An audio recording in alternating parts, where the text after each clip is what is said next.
So ito po mga boss, ang pag-uusapan po natin ngayon yung pagpapagana po ng RBS. So ayan, sa mga DA17 mga boss, merong DA17V, DA17W, meron pong mga lumabas na variants na meron tayong RBS. So ito po yung ating radar braking support. Ayan. So ito yung ating sensor. So connected yan dito sa ating angle sensor. Okay. So ito yung makikita yung button kung paano natin siya i-off or i-on kung gusto natin paganahin yung ating RBS. So ayan, start muna natin. Naka-ilaw po yun, yan. Okay, so start muna natin yung unit. Ayan.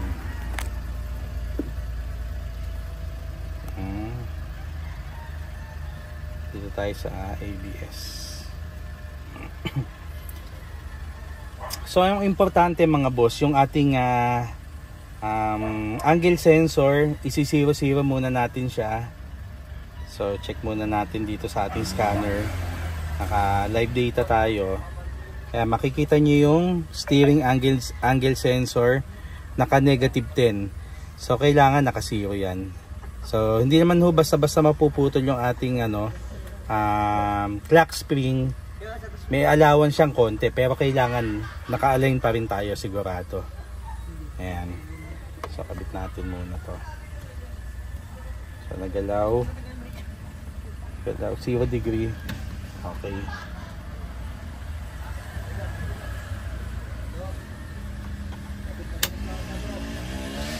Okay.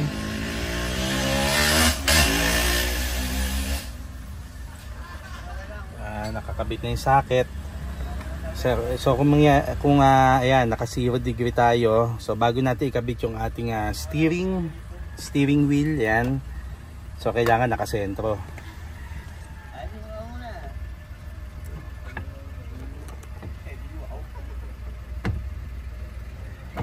Ayan, okay pa rin yun kasi andun yung ngipin ng ating steering wheel. So naka 0 pa din tayo. Kukunin lang natin yung sentro mga boss.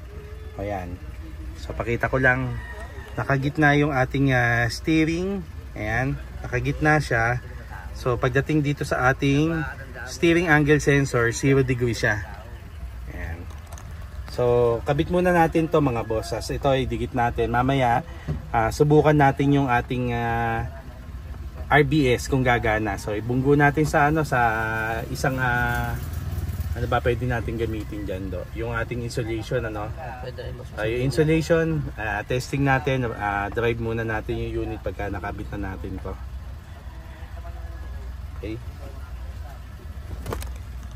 So ayan mga boss, makikita nyo, dinikit muna natin tong ating RBS. Ayan yung ating sensor. Okay, ako muna.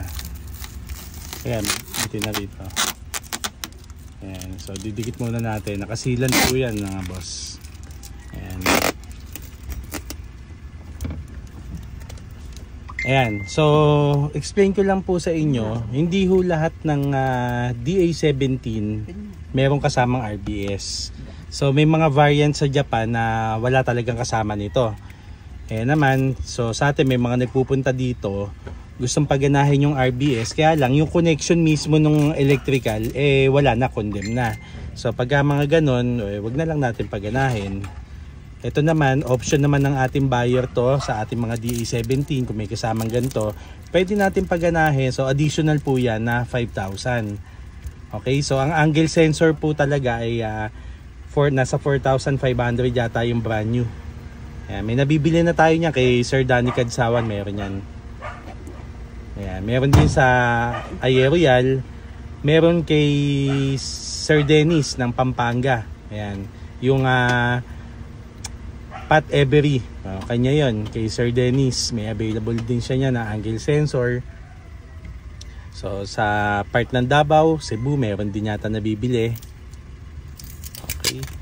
So paano natin malalaman kung working yung ating RBS? Dito pa lang po. Ayan, sa button pa lang. I-hold lang ho natin yan. Hold lang ho natin. Ayan. So nag-engage yung ating RBS. Okay. Hold natin. Ayan, off.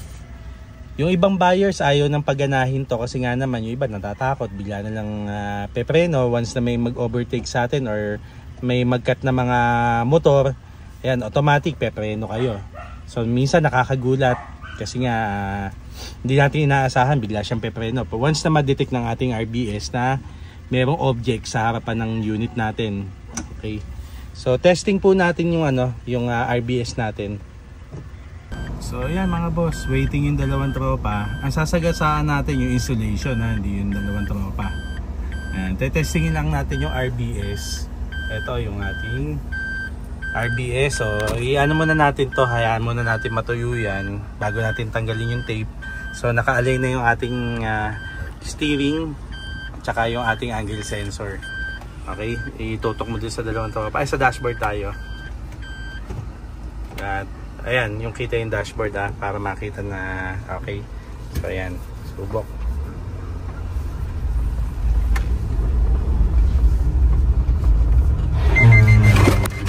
Boss, ang lakas naman.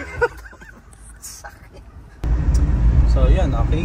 Na-test na po natin yung RBS niya working.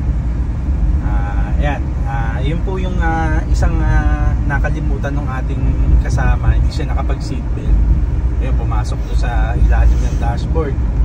Kaya kahit na may RBS tayo, importante pa rin po na nagsiseatbelt tayo. So iba, ayaw na ipakabit yung yung RBS. Yun nga, yung reason nila is nakakagulat nga naman pagka yung mga biglaan na pepreno. Misa kasi kung sanay naman tayo magmaneho, yung muscle memory pa rin natin sa pagmamaneho, yun pa rin yung napaka-importante na napapractice natin. So yun, defensive driving pa rin ang kailangan natin mga boss. Ayan, so dapat maingat tayo sa pagmamaneho. Hindi lang din natin inaasa dun sa mga bagong technology ng mga sasakyan na dumadating sa atin. Ayan, yung mga bagong features ng mga sasakyan, huwag mo natin iaasa lahat dun. So kung ako tatanungin nyo, paganahin yung RBS or hindi paganahin, okay lang. Parehas din naman yun. Nasa nag-ano lang naman yun. So dagdag safety lang naman yun yung RBS. So yan, nasa inyo pa rin naman kung gusto nyo paganahin.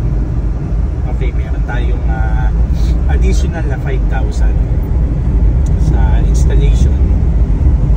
Medyo may kamahalan po talaga yung ating angle sensor. Saka hindi lang naman mo yun yung ginagawa natin, binabalik natin sa tamang electrical yung ating mga accessories. So hindi maayos ang electrical, hindi rin natin maibabalik yung RBS, ganun lang naman yun. So ngayon, papunta tayo ngayon sa wheel alignment naman. Papa-wheel alignment natin yung unit. So mamaya road test natin, pakita natin yung difference ng naka-wheel alignment. Okay, so nandito na tayo.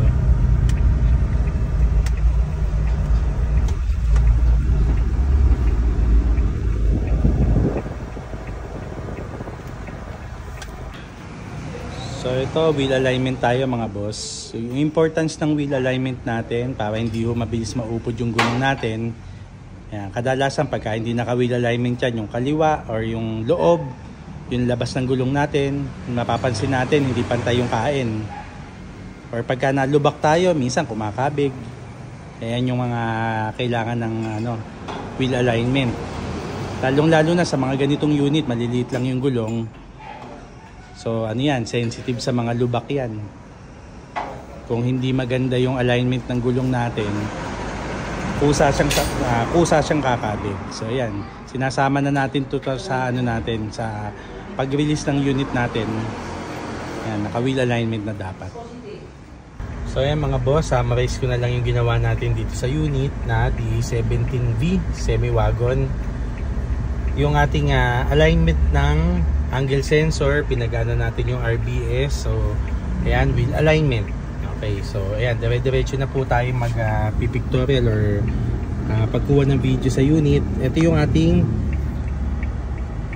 okay, yun, hold natin, lalabas yung off. Ayan, pag in-off natin yung ating RBS, iilaw po yung dalawang yan, yung anti-collision. So ayan, off po natin, hold. Ayan, so yun po.